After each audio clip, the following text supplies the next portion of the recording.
Welcome to YOUCANIC. Today in YOUCANIC we have a 2013 Dodge Grand Caravan. On this Dodge Grand Caravan I'm going to go over where you would add brake fluid to your vehicle.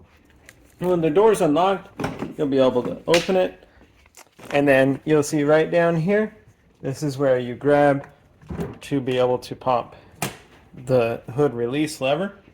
And now we go around front and open up the hood. So around front here to release the hood, you can raise it up, and right above this, the center, just off to the left of center, is the hood release lever, and you're going to depress it toward the left of the vehicle or toward your right if you're looking at the vehicle.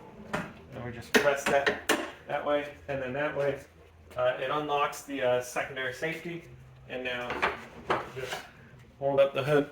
So the brake fluid reservoir is located here on the left side of the engine bay, being your driver's side, and we will be able to add brake fluid here. So to start with, you would clean off this cover if it's dirty, or this cap, and then be able to just twist that a quarter turn to the left to be able to remove, and then be able to add brake fluid. This one requires a .3 brake fluid to fill it up. You have your minimum mark right here, and then the maximum mark here. And sometimes if you can't see because of this discoloration of the reservoir, you can put a light up to the side of it. You'll illuminate it and you'll see the level.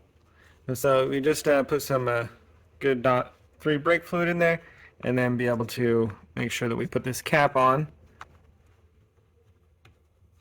and tighten it up.